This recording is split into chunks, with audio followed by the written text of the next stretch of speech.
In lesson 2.5, we're just going to be discussing setting up word problems and using what you've already learned in this whole chapter to solve them.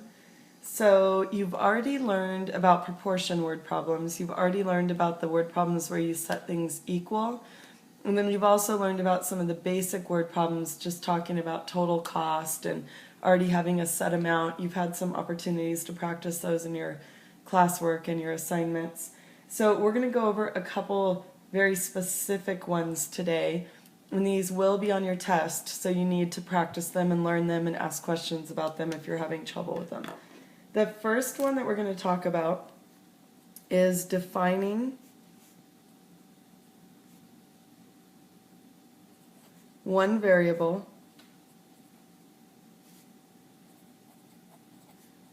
in terms of another. And you're actually going to end up with a whole chapter on this eventually, but this is kind of an introduction to get you used to how they work. And typically problems like this will involve something with perimeter or area, something like that. So I'm going to give you the example and we'll go over it and go over how you want to set these up. This is example 1. The length of a rectangle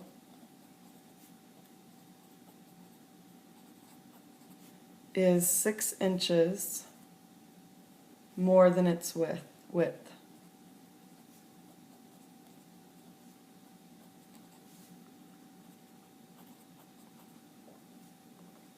The perimeter of the rectangle is 24 inches.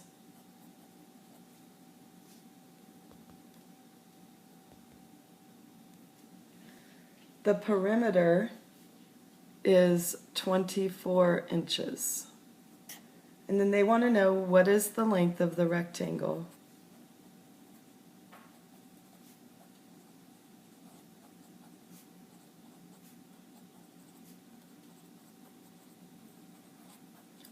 You always have to be really careful with the question that they actually ask at the end. So, key to this right here is drawing a picture. Whenever they're talking about shapes, always use a picture or anything that you're going to be able to visualize. You always want to do that. So it says a rectangle. So now I'm going to have some type of rectangle. And it says that the length is 6 inches more than the width. Now you don't know what the width is, but you know the length is more than the width. So if we were to think about perimeter, we know we need to add our 4 sides. So you just want to go through, and some of you might want to go through with a highlighter or even just a regular pen or pencil and write down the keywords you come across. Length of a rectangle is 6 inches more than the width. That's key. Perimeter is 24 inches. That's key. What is the length is key. What we're looking for in the end. So we're looking for this side, not that side. You need to be answering the correct question. So now I'm going to stop and think about it. I'm going to say, okay, well, I don't know any of this, but what I do know is that my perimeter equals 24 inches, and I know that in order to figure that out, I need to add up these 4 sides. So if this was W, then this would be W. And if this was L, then this would be L. And the problem is, we can't add up W plus W plus L plus L. You can only have one variable in an equation to be able to solve for it at this point. So you have to stop and think about what you know about these two based on one of the variables. It says the length is, the word is should be equals. So the length is equals 6 inches more. Well, we know how to show 6 more. It's plus 6 than the width, W. So now I know, instead of using L for length, I can use W plus 6. Now I have the same variable for all 4 sides. You're not going to use the L at all. So cross that off if you're accidentally going to think you need to use it. Same thing here. Cross that off and it's a W plus 6. Now, if we were talking about area, when you multiply your two sides, you would need to put this in, hopefully you thought parentheses. But since all we're doing is adding up our sides, we're just going to end up combining like terms anyway because everything is being added. So you're just going to write out your equation, w plus 6, and if you want you can keep it in parentheses to see what I'm talking about, plus w plus 6 equals my perimeter, which is 24 inches. Now you're going to go through, you're going to look for all those like terms because all we're doing is adding everything, and you end up with 1, 2, 3, 4, 4w plus, we have a 6 and a 6, which is 12, equals 24, and you all know how to solve from here. I'm going to subtract 12. I end up with 4w equals 12. Divide both sides by 4. And I end up with w equals 3. Okay, now I need to stop and look at what they asked me. The final question was, what is the length of the rectangle? Did I find the length? Hopefully you all noticed that we did not find the length, we found the width. We need to find the length. So, length equals w plus 6. W is 3, which means 3 plus 6. So our length equals 9 inches.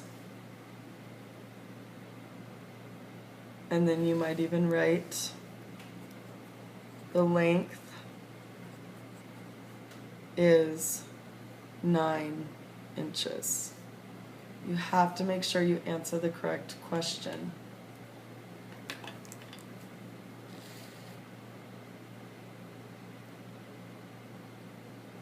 Sometimes these are going to be something less than. If it's less than, remember it needs to be subtracting here. So variable subtracting whatever the number is. You just have to read it. Sometimes it might say the length is twice the width. Then we're talking multiplication. They're not all just going to be adding something. You have to actually read what it says and then go from there.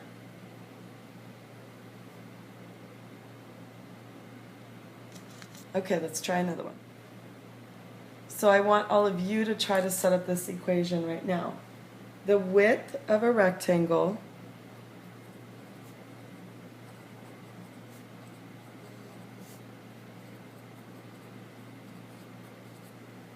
is 2 centimeters less than its length.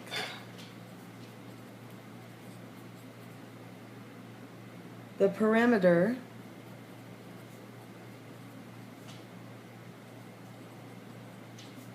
is 16 centimeters. What is the length of the rectangle? Hit pause, draw your picture, try to set it up and find it on your own. As soon as you're done, hit play and watch mine, make sure you set it up correctly. Alright, so hopefully everyone drew a rectangle here. And you know that your perimeter equals 16 centimeters. So we're going to add up our 4 sides. Now it says the width is 2 centimeters less than the length. So if I stop and think about that, if this is L, then my width is going to actually be 2 less, so subtracting 2 from my length.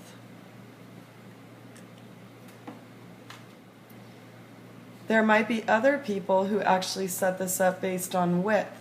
They might have had W here, but then you ended up adding 2 to W. So it's up to you how you're going to work that out. But the main thing is one of the variables needs to replace the other.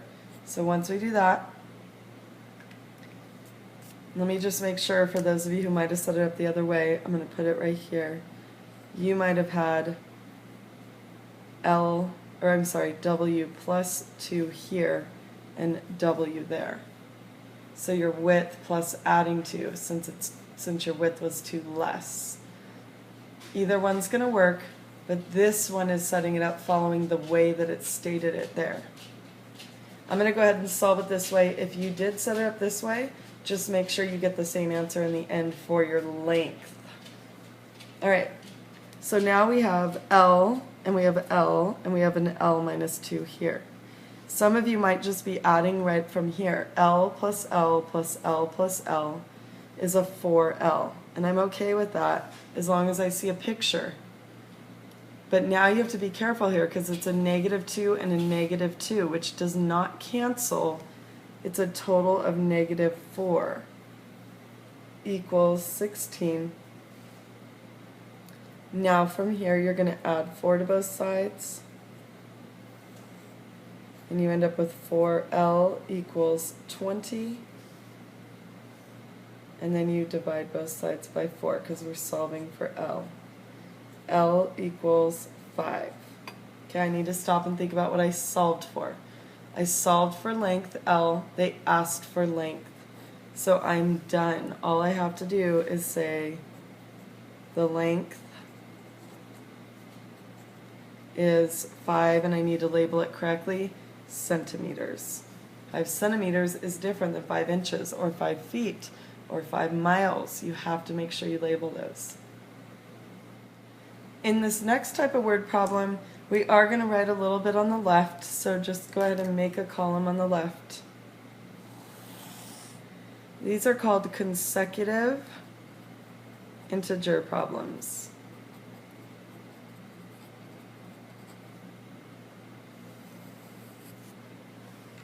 And you need to know some of the vocabulary that goes along with this in order to be able to solve them. First thing, you need to know what consecutive means.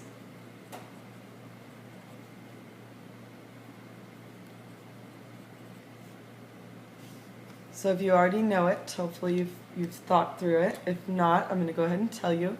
A consecutive integer is basically integers in a row. Counting in a row.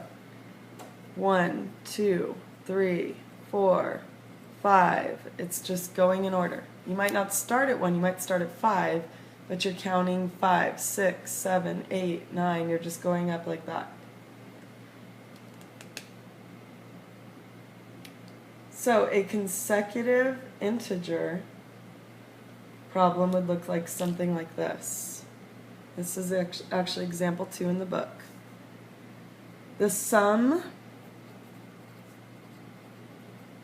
of 3 consecutive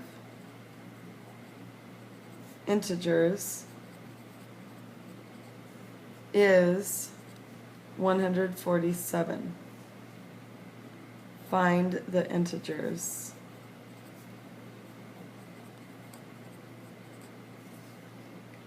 Alright, so you've got to go through and think about your key words here. Sum. You need to know what a sum is. 3 consecutive integers. Is means equals most of the time, and that is 147. And again, you always read, what does it want you to find? It wants you to find all of the integers, not just one of them, all of them. So you should have 3 answers at the end here. Okay, here's how you have to think about these. If I was to say that the first number was 50, what would you tell me the second number was? You should have thought 51. Now you need to think about the number after that. And you should have thought 52. So going from 50 to 51, what did you do mathematically to that? And you should have added 1. So whatever that first number is, you're going to add 1 to get to the next number. How much are you going to add to get to the number after that? And you should think you're going to be adding 2 to get to the number after that. And if you had another number after that, you'd be adding 3, and then you'd be adding 4. Notice it's following that pattern right there. So first thing you're going to do is just use a variable. So I'm going to go ahead and go with n for number. You can use x, you can use y, you can use whatever you want. So my first number here, I'm adding things, it's a sum, is n. But then I have a second number. And then I'm going to have a third number. Then I'm going to have equals 147. So you're kind of thinking of setting it up this way. One number plus another number plus another number equals 147. Problem is, I can't use three variables, so I need to do exactly what we talked about with perimeter and the rectangles. I need to replace this. Instead of calling it x and then y or something else, I need to think about what would I do to this first number to get to the second number. And we said we would add 1. So you add 1. Now, a lot of students always want to just put another n plus 1. But if I was going to put another n plus 1, I'm back at the second number again. So I need to think about what I'm going to add to get from n to my third number. And hopefully you all thought about n plus 2. So you've got your number plus 1, and then your number plus 2. Those three consecutive integers should add to be 147. Now you just go ahead and combine like terms and solve for n. Here's a like term, here's like term, here's like term. Notice there's addition here, so I don't have anything to distribute. So I can just combine. N plus n is 3n. 1 plus 2 is 3. Equals 147. Now I'm going to subtract 3. I have 3n equals 144. And then I'm going to go ahead and divide by 3.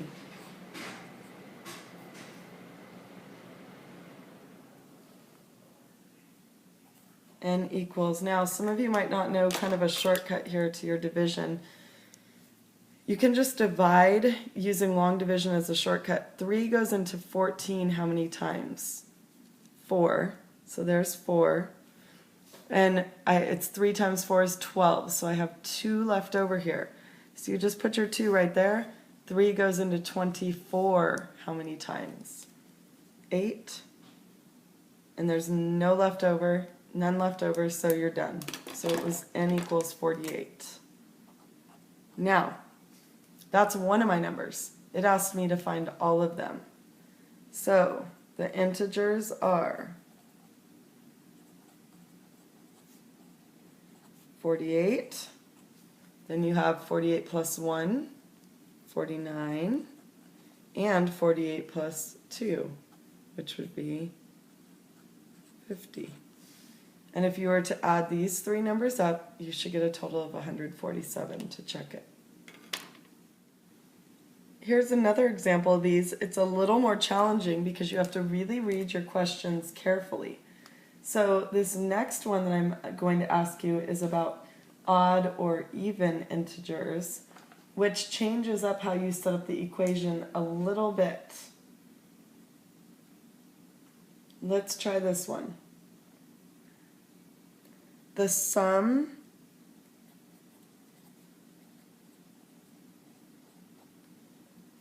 of two consecutive even integers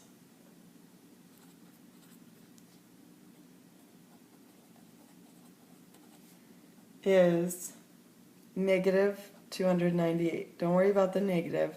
You're solving it the same way, you'll find out. And then it's find the integers.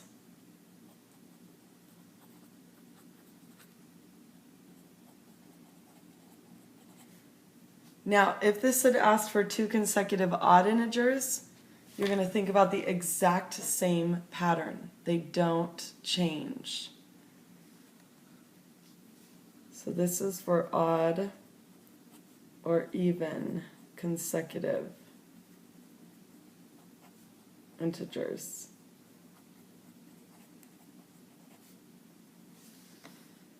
So start at the number 1. Let's just pick an odd number. Start at the number 1 and think about what you would have to add to it to get to the next odd number. So let's say n was 1. What are we going to add to 1 to get to the next odd number? And you probably figured out it was n plus 2. Doesn't matter that this is even. If you think about it, if I started at 1 and I added 2, I end up at 3. How am I going to get from here to the one after that? You're going to add 4. Again, if this is 1, 2, 3, 4, 5, still back at an odd again. Add 2 more to that, I'm at another odd. That pattern just keeps going. It doesn't matter what this starts as. If this starts as an odd and you add 2 and then 4 and then 6 and then 8 and then 10, you're just going to keep skipping to the next odd integer.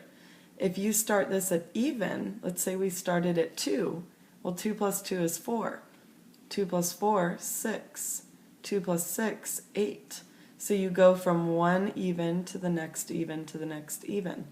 This pattern doesn't change. So every year I get students who see even and they want to add 2, 4, 6, 8, and then they see odd and they want to add 1, 3, 5, 7. But if you think about that, if I was adding an odd number and I added if I had an odd number and I added 1, I'm only moving to the next consecutive integer, which is going to be the opposite. It's going to be, if it started as an odd, it'll be an even. If it started as an even, it will be odd. And they'll keep swapping like that. So you use this pattern either way. Doesn't matter. It's that it says even or odd that matters. So that is a key one here. Is 298 is key, and sum of 2 of them is key. So you're just going to set up your equation, sum of 2. So here's my first one. You always start at just n. So I have my first number plus, it says 2 of them, so only one more. So I'm just going to go to the next spot in this equation, which is n plus 2 equals, and then is negative 298. Just because it's a negative, I'm not going to change the way that I'm solving this. Now I go ahead and I look for like terms. I had nothing to distribute here because positive isn't going to change anything. N plus n is 2n. So I have 2n plus 2 equals a negative 298. I'm going to subtract 2 from both sides. Be careful with your positives and negatives here. I have 2n equals a negative 300. I have 2 negatives, so I add them, keep them negative. Then I divide both sides by 2, and I end up with n equals a negative 150. Now you need to stop and think about plugging it into here. You don't just automatically add 2. Your other number is a negative 150 plus 2, which is actually going to be a negative 148. So in this case, the numbers or integers are negative 148 and negative 150. And again, if you were to add those up, you get to negative 298. So that's the 2 patterns you need to know for consecutive integers. Memorize both of those for the test and make sure you understand this, or ask me questions if you have any tomorrow.